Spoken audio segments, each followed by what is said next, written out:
स्मारकाचा लोकार्पण सोहळा या ठिकाणी आज संपन्न होत आहे.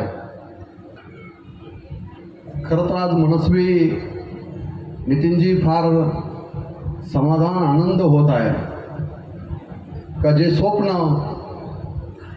संपूर्ण कर्जतकरांनी, पाटील परिवारांनी, डिक्सलच्या आणि संपूर्ण भजन संस्कृती जपणाऱ्या प्रत्येक शिष्याने या ठिकाणी गजानन बुवांचं स्मारक व्हावं. गेली 30 ते 32 वर्ष आपण आता सारेजण या ठिकाणी सांगताय की हे स्मारक व्हावं म्हणून सातत्याने संघर्ष करणारे आपण सारेजण आपण आपापल्या स्मृती या ठिकाणी सांगितल्या, आठवणी सांगितल्या. बेबी आत्या माझी मागे बसलेली आहे. मी आमदार झालो आणि तिला सांगितलं सचिन की बेबी आत्या काळजी करू नको, गजानन बुवांचं स्मारक मी कोणत्याही परिस्थितीमध्ये कर्जतमध्ये उभं करणार होते. आणि आज खऱ्या अर्थाने त्या गोष्टीचं समाधान आहे. आणि म्हणून आज असं म्हणेल, गजानन बुवांचंच आमची बेबी आत्या गायची, सोनियाचा दिवस आज अमृते पाहिला. आणि आज आम्हा कर्जतकरांसाठी हा दिवस सोनियाचा दिवस आहे असं म्हटलं तर वावगे जाणार नाही. बंधूंनी मगाशी सांगितलं ती सत्य परिस्थिती आहे की जन्म आणि मृत्यू एकाच दिवशी होणं, असं व्यक्तिमत्व जेव्हा या धर्तीवर जन्माला येतं ते दिव्य शक्ती असतं, तेव्हाच या सगळ्या गोष्टी घडत असतात. आणि गजानन बुवा हे दिव्य शक्ती व्यक्तिमत्व होतं. म्हणून कदाचित आज आमच्या हातातून जे धर्मकार्य उभं राहिलेलं आहे, गजानन बुवांचं स्मारक या ठिकाणी उभं राहत असताना माझ्या वडिलांची फार इच्छा होती, आमच्या रंभाजी बुवांची इच्छा होती, आमच्या संभाजी बुवांची इच्छा होती. आज तिन्ही माझे वडील चुलते या ठिकाणी उपस्थित आहेत, ज्यांनी खऱ्या अर्थाने आम्हाला लहानपणापासून भजन संस्कृतीचे संस्कार आमच्यामध्ये दिलेले आहेत. आणि हे संस्कार आम्हाला कदापि त्या ठिकाणी विसरता येणार. नामस कीर्तन साधन पै सोपे, जलतील पापे जन्मांतरी. बघा, भजन संस्कृती, कीर्तन संस्कृती, भजन संस्कृती ही फार मोठी आहे. आणि हे कोणी असं गात नाही. संस्कृती गाणारे लोक वेगळे असतात बंधू, है ना, त्यांचे विचार वेगळे असतात. आणि भजन संस्कृती गाणारे व्यक्तिमत्व हे सोपं नसतं, ते आध्यात्मिक आहे. आणि म्हणून आज या ठिकाणी गजानन बुवांना भजन सम्राट म्हणून ती उपाधी आपण साऱ्यांनी या ठिकाणी दिली गेली. ते फार मोठं व्यक्तिमत्व त्या कर्जत तालुक्यामध्ये आपल्याला साऱ्यांना संगीत क्षेत्रामध्ये लाभलेलं होतं.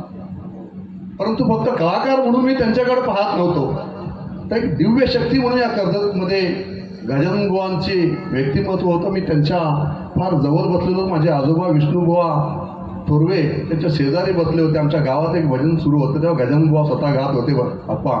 आणि मी फार लहान होतो, मला भजन म्हणता येत नाही, परंतु भजन चांगलं समजतं या गोष्टीचा मला सार्थ आहे. मला भजनाची आवड आहे नितीनजी.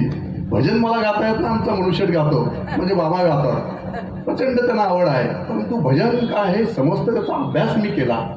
आणि भजन याबद्दल मी सांगितलं म्हणायचं की नामस कीर्तन साधन पै सोपे, जलतील पापे जन्मांतरी. आयुष्यामध्ये असणारे पापे भजनाच्या नामस्मरणाने संपून जातात हो. आणि म्हणून गजानन बुवांनी भजन सम्राट म्हणून एवढं मोठं नावलौकिक या ठिकाणी कमवलं गेलं. आणि आज बघा की दुग्ध शर्करा योग म्हणावा लागेल. मला ह्या कर्जतमध्ये ही डेव्हलपमेंट करत असताना नितीनजी आपण सांगितलं की मी एक सर्वसामान्य कुटुंबातला मुलगा आहे, मी सर्वसामान्य कुटुंबातला एक व्यक्तिमत्व आहे. माझे वडील काय खासदार नव्हते, माझे बाबा काही आमदार नव्हते, किंवा कोणतीही राजकीय पार्श्वभूमी नसताना सुद्धा मी या मतदारसंघाचा आमदार म्हणून कर्जतकरांनी मला निवडून दिलं. परंतु त्यावेळेस मी निश्चय केला, माझ्या पत्नीला सुद्धा त्या दिवशी सांगितलं की 5 वर्ष मी समाजाचा आहे.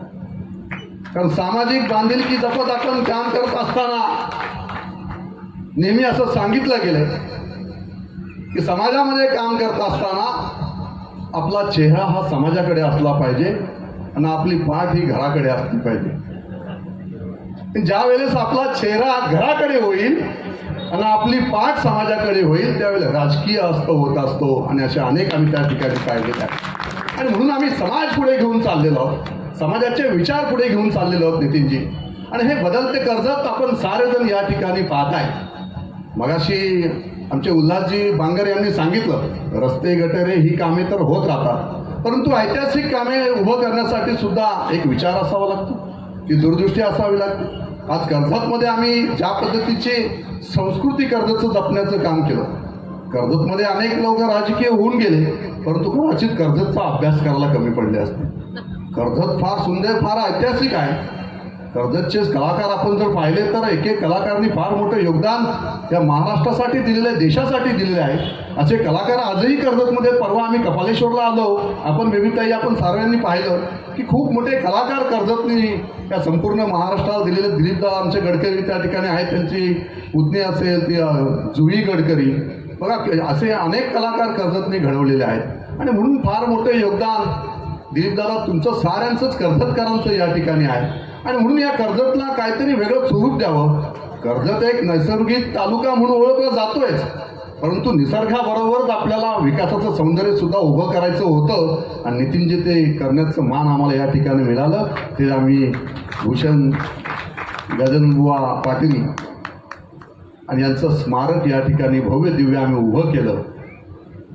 आणि हे स्मारक उभं करत असताना आपण सारेजण पाहताय की महाराष्ट्राची संस्कृती, महाराष्ट्राचा विठ्ठल, महाराष्ट्राचं दैवत म्हणून आपण ज्यांच्याकडे पाहतो ती पंढरपूर असेल, आळंदी असेल, ही संतांची भूमी म्हणून महाराष्ट्र नव्हे, देशभर नव्हे तर जगभरामध्ये प्रसिद्ध आहे.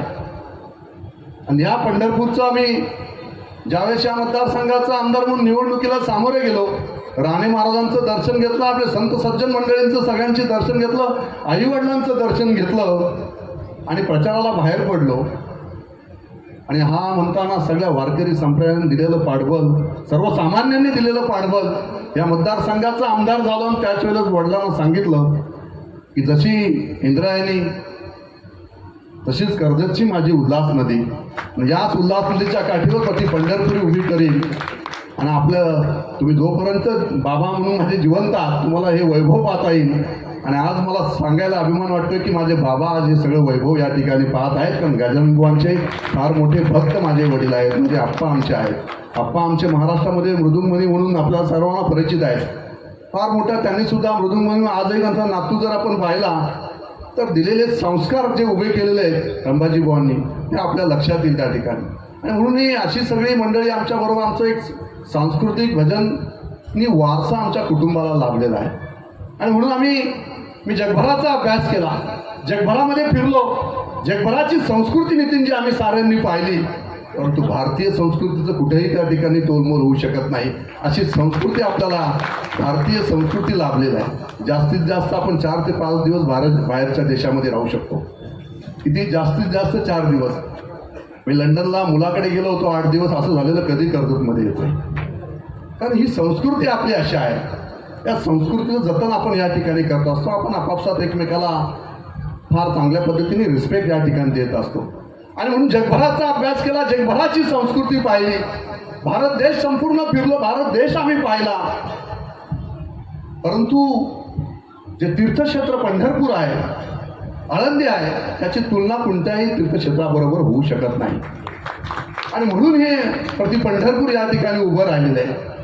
संतांनी असं म्हटलंय की वाराणसी गया पाहिली द्वारका, परी नाही तुका पंढरीशी.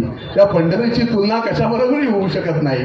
आणि अशी पंढरी आपण प्रति पंढरपूरच्या रूपाने या ठिकाणी उभी राहिलेली नाही, हे आपण साऱ्यांनी या ठिकाणी पाहत. आता हजारो भाविक, हजारो पर्यटक रोजच्या रोज या ठिकाणी नतमस्तक होत असतात. आणि मी नेहमी सांगत असतो, हम रहे ना रहे, रहेगी हमारी यादे. नितीनजी हे जे उभं केलेलं आहे, हे वैभव हे आयुष्यभर या ठिकाणी राहणार आहे. आणि बघा दुग्ध शर्करा योग कसा आलेला आहे बेबी आत्या, की एवढी मोठी विठ्ठलाची मूर्ती, महाराष्ट्रातली सर्वात मोठी विठ्ठलाची मूर्ती या ठिकाणी उभारली गेली. 52 फूट विठ्ठलाची मूर्ती या ठिकाणी उभारली.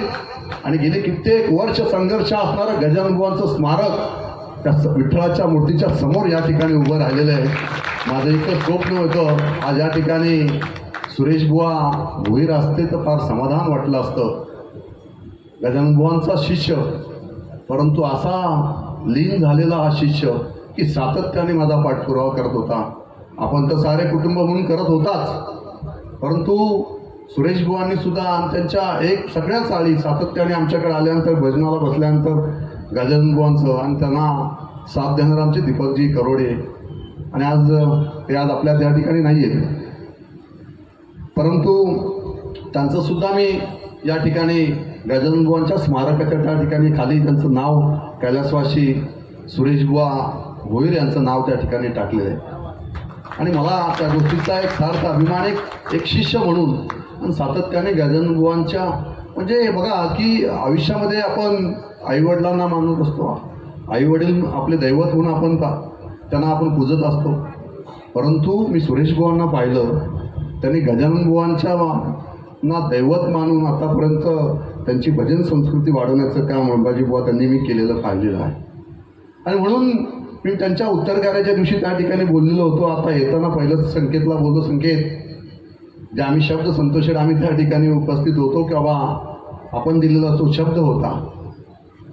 मी सांगितलं होतं छत्रपती शिवाजी महाराजांचा इतिहास त्या दिवशी मी त्या ठिकाणी सांगितलं उत्तर कार्य होतं की छत्रपती शिवाजी महाराजांचा आपण रायगड किल्ला आपण साऱ्यांनी पाहिला. अतिशय तटबंदी असणारा हा रायगड किल्ला छत्रपती शिवाजी महाराजांनी स्वराज्याची स्थापना त्या किल्ल्यावरून केली. या किल्ल्यावरून स्वराज्य उभं राहिलं. या स्वराज्यावरून या महाराष्ट्राच्या गवताच्या काडीलाही शेतकऱ्यांच्या हात लावून देणारा असा राजा जन्माला आला. परंतु या राजाच्या चरणी नतमस्तक होत असताना छत्रपती शिवाजी महाराजांची ही भूमी रायगड जिल्हा ही छत्रपती शिवाजी महाराजांच्या पदस्पर्शाने पावन झालेल्या भूमीमध्ये आपण सारेजण या ठिकाणी राहता. या छत्रपती शिवाजी महाराजांचा रायगड किल्ला म्हणत असताना आर्किटेक्चर म्हणून त्यावेळेस हिरोजी इंदुरकरांची निवड झाली. हिरोजी इंदुरकरांनी रायगड किल्ला बनवला. रायगड किल्ला पूर्ण झाला.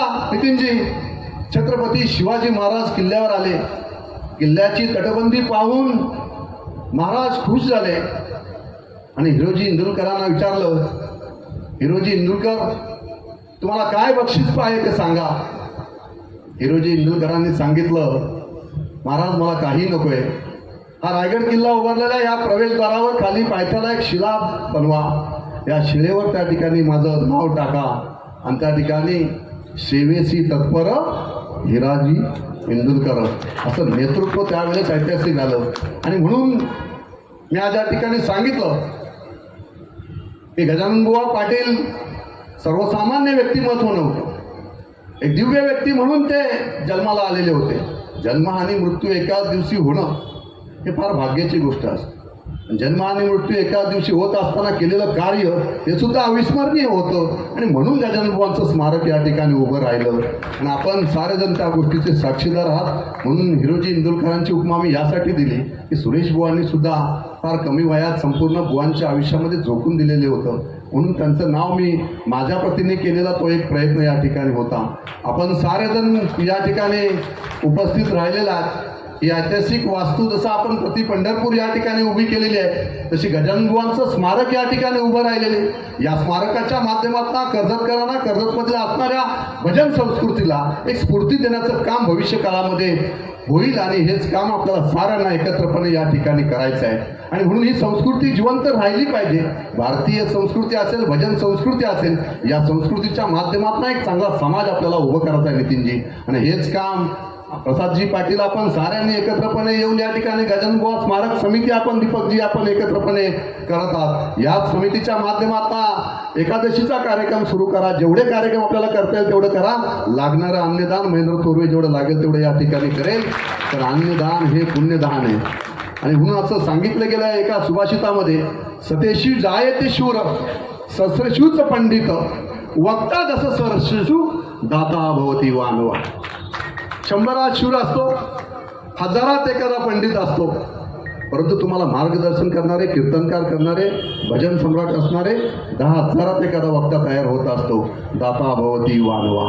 दाते तर मिळतच नाही. आणि म्हणून जेवढं दान करता येईल तेवढं दान करण्याची आमची तयारी आहे. आमचं आयुष्य संपूर्ण आम्ही धार्मिक कार्यासाठीच झोकून दिलेलं आहे. आणि त्यामुळे जेवढं कार्य आपल्याला करता येईल तेवढं कार्य भविष्यामध्ये आपण एकत्रपणे करूया. पुन्हा एकदा हे स्मारक या ठिकाणी उभं राहत असताना मनस्वी आनंद संपूर्ण माझ्या थोरवे परिवाराला आणि आपल्या सर्वांनाच या ठिकाणी होत आहे.